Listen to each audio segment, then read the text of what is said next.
नमस्कार, welcome to my channel. मैं हूं मनीषा। दोस्तों, आज की वीडियो बहुत ही हेल्पफुल होने वाली है। आज हम बात करेंगे कृष्ण जन्माष्टमी के बारे में। जी हाँ दोस्तों, कान्हा जी के दर्शन करिए आप सबसे पहले। ये हमारे लड्डू गोपाल हैं और इनकी सेवा अर्चना हमें कैसे करनी चाहिए कृष्ण जन्माष्टमी के दिन। जैसे कि मैंने आपको भगवान जी का अभिषेक हम कैसे करते हैं अपने घर में, क्या क्या चीज़ें चढ़ानी चाहिए, ये सभी जानकारी अलग अलग वीडियो में मैंने आपको दी है। तो आप सभी के बहुत सारे कमेंट आए हैं उन्हीं वीडियोस पे, तो मैंने सोचा मैं आप सभी के कमेंट को लेकर एक वीडियो बनाऊं, जिससे कि जन्माष्टमी के दिन आपको कोई दुविधा ना हो, कोई संशय न हो, आप सभी संशय रहित होकर भगवान श्री कृष्ण का जन्म उत्सव मना सकें, कान्हा जी का बर्थडे सेलिब्रेट कर सकें। और कान्हा जी का बर्थडे बिल्कुल अपने बच्चों की तरह, जैसे हम अपने बच्चों के बर्थडे में कोई भी त्रुटि नहीं रखना चाहते हैं, कोई भी जो है कमी नहीं रखते हैं ना, भरपूर प्रयास करते हैं, उसी तरह आप सभी को करना है। तो उन सभी सवालों के जवाब भी हम देना चाहेंगे। और सवालों के जवाब में सबसे पहले मैं आपको बता दूं कि कौन कौन से सवाल हैं। देखिए, एक लोगों का बहुत ही महत्वपूर्ण सवाल है कि क्या मैम मैं घर से बाहर हूँ, जन्माष्टमी के दिन मैं घर से बाहर रहूँगा, किसी पढ़ाई लिखाई जॉब के कारण वो हैं, तो ऐसे में हमें ये सभी सारी जो भी चीज़ें हैं, जैसे कि हम बात कर लें भगवान श्री कृष्ण की झूले की, या फिर लड्डू गोपाल की, या फिर उनके वस्त्र भोग, कुछ भी मतलब हमारे पास नहीं है, हम ऐसे रेंट हाउस में रहते हैं, तो हम कैसे जन्माष्टमी का पर्व मनाएं। देखिए, बहुत ही अच्छा प्रश्न था, तो मैंने सोचा पहले ही मैं आपको इसको मेंशन कर दूं, तो इसका भी जवाब मैं आपको दूंगी। दूसरा सवाल आया है, हमारे पास गोपी चंदन नहीं है, ये गोपी चंदन, तो क्या इसके बिना भगवान श्री कृष्ण की पूजा की जा सकती है? बिल्कुल की जा सकती है दोस्तों, ऐसा कुछ नहीं है। ये तो भगवान की प्रसन्नता और आपके प्रयास पर निर्भर है कि आप कितनी चीज़ें भगवान की प्रसन्नता के लिए एकत्र करते हैं। यदि नहीं है तो बिल्कुल परेशान ना हो, आप गोपी चंदन के स्थान पर साधारण चंदन जो घिसने वाला होता है वो, या वो भी नहीं है तो हल्दी का चंदन आप लगा सकते हैं, कुमकुम का चंदन लगा सकते हैं।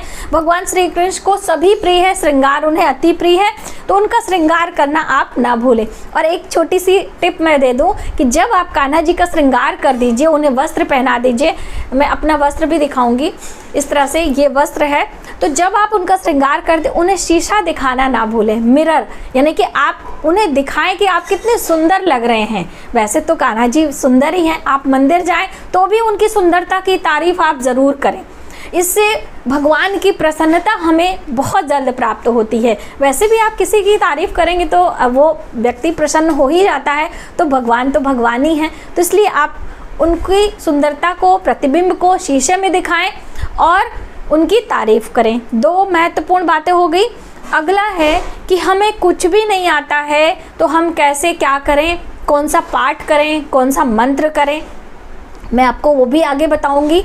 और क्या क्या चीज़ें करनी है, जैसे कि मोरपंख, मैंने आपको बताया था कि मोरपंख आपको ज़रूर लेने चाहिए। ये हैं मोरपंख, तो आप देखिए, आप एक मोरपंख ले सकते हैं, पूरा बंच ले सकते हैं, कैसे भी करके मोरपंख यदि आपके घर में है, जैसे मैंने यहाँ पे लगाया हुआ है, ये आप देख सकते हैं, ये मोरपंख भगवान जी के यहाँ पे लगा हुआ है।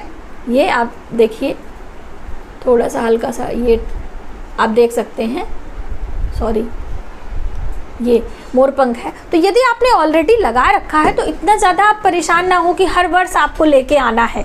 आपके पास है, कोई बात नहीं है, जो ही आपके घर में है उसी से पूजा करें। फूलों से श्रृंगार कर लें। देखिए, भगवान श्री कृष्ण को जैसे मैंने आपको बताया कि श्रृंगार बहुत ही प्रिय है, तो आप फूलों से बिल्कुल साज सज्जा कर दें। जो ये झूले हैं, ये भी आपको फूलों से श्रृंगार कर देना है, या आप झूला बनाना चाहते हैं तो बना सकते हैं, इसमें कोई परेशानी नहीं है।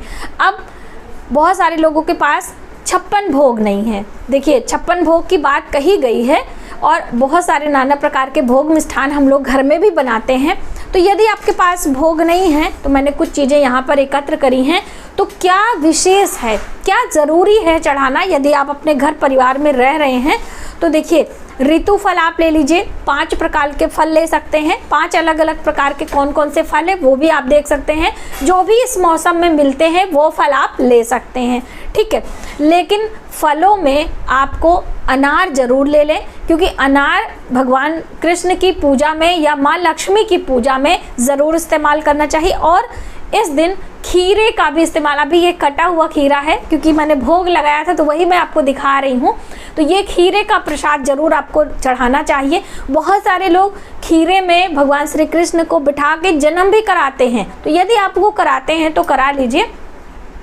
खीरे का भोग प्रसाद लगाना है, खीरे का वितरण प्रसाद के रूप में करना है, खीरा गौ को खिलाना है, क्योंकि देखिए भगवान श्री कृष्ण की पूजा में गाय की सेवा बहुत महत्व रखता है, गोवंश की सेवा भी करना है। तो इस दिन गाय के बछड़े की सेवा, आपने देखा होगा कि जैसे अभी गाय वगैरह बहुत कम मिलती हैं, वैसे तो इस्कॉन में आपको मिल जाएंगी बहुत आसानी से। वो आप वहाँ जाकर गौ माता को कुछ भी खिला सकते हैं, खीरा ले लीजिए 10 किलो 5 किलो वहाँ पे आप खिला दें। ऐसा नहीं है तो आप गाय का स्टैचू आता है, जो कपिला गाय होती हैं, कामधेनु गाय होती हैं, उनके स्टैचू मार्केट में आते हैं, आप उन्हें लाके अपने घर के उत्तर नॉर्थ साइड में आप उन्हें रखें, ठीक है। आप उनकी पूजा अर्चना प्रतिदिन यदि करते हैं, दूब घास चढ़ाते हैं और हल्दी कुमकुम का तिलक करते हैं तो भी आपके लिए बहुत ही शुभकारी होता है। कपिला गाय की पूजा करने से हमारा शुक्र ग्रह बैलेंस होता है, और शुक्र ग्रह बैलेंस होता है हमारे घर में, फिर धन धान्य की कभी कमी नहीं होती है। लेकिन इसके साथ अपने घर की स्त्रियों की आदर करना, उनका सम्मान करना आप ना भूलें। जब तक आप स्त्रियों का आदर नहीं करेंगे आपका शुक्र ग्रह कभी भी बैलेंस नहीं हो सकता है, ठीक है। तो इस तरह से ये आप करें। अब आइए मेन टॉपिक पर, कि जैसे कि पाठ करने के बारे में पूछा था उन्होंने कि हम घर से बाहर हैं तो ऐसे में हमें कैसे पूजा अर्चना करना चाहिए। तो देखिए आप घर से बाहर हैं, हर शहर में इस्कॉन मंदिर होता है, आप गूगल से सर्च कर लें, आप मंदिर जा सकते हैं और वहाँ बैठकर ये पाठ कर सकते हैं। यदि आप मंदिर नहीं जा सकते, देखिए अच्छा पर्व है, बहुत ही प्रभावशाली है, तो थोड़ा सा प्रयास आपको करना चाहिए। यदि नहीं कर सकते हैं तो आप अपने घर में बैठ के मानसिक रूप से भगवान श्री कृष्ण का मनन करते हुए मधुराष्टक का पाठ आप करेंगे। तो मधुराष्टक पाठ के लिए तो आपको एक पुस्तक, ये आप देख सकते हैं मेरे पास ये पुस्तक है, गोपी गीत इसमें है और इसमें मधुराष्टक का पाठ दिया गया हुआ है, ये आप देख सकते हैं। तो मधुराष्टक का पाठ आपको करना है। मैं 2 लाइन आपको बोल के दिखाऊंगी, उतना अच्छा मेरा गला लय नहीं है तो इसके लिए माफ़ी चाहूँगी, लेकिन मैं ज़रूर आपको बताऊँ जिससे आपको पता चले कि मधुराष्टक का पाठ क्या बोल है, और उस तरह से आप गूगल से सर्च कर सकते हैं। अधरम मधुरम वदनम मधुरम नयनम मधुरम हसितं मधुरं हृदयं मधुरं गगनं मधुरं मधुराधिपते रखिलं मधुरं अधरं मधुरं वदनं मधुरं। तो ये है मधुराष्टक का पाठ, और मैंने अपने चैनल पर आपको मधुराष्टक का पाठ दिया भी है, तो आप इसे ज़रूर करें। ये बहुत ही फलदायी होता है और भगवान श्री कृष्ण की प्रसन्नता हमें प्राप्त होती है। तो ये आप करके देखें। यदि आपको नहीं मिलता है, आप नहीं कर सकते हैं, तो एक काम तो कर सकते हैं, आपके घर में भगवत गीता की पुस्तक तो होगी ही। यदि आप कृष्ण भक्त हैं तो आपके घर में ये पुस्तक होनी चाहिए, यदि नहीं है तो आप लेकर आएँ, आपसे रिक्वेस्ट है।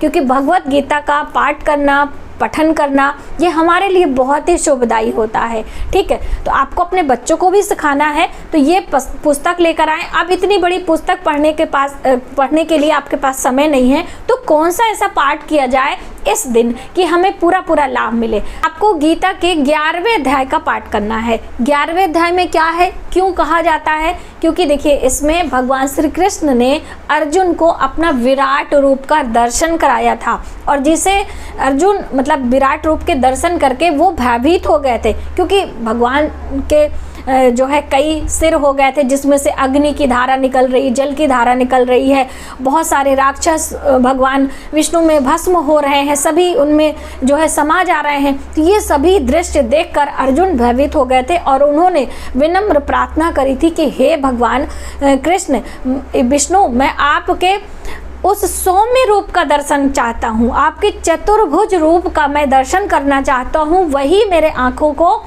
सुखद प्रदान, यानी कि वही मेरे आँखों को अच्छा लगता है और यही मनुष्यों के लिए हितकारी होगा। इसलिए ये रूप हम नहीं देख सकते, हमारी ये मनुष्य की आँखें नहीं देख सकती हैं। ये उसमें वर्णन है, जब आप पढ़ेंगे तो आपको पता चलेगा।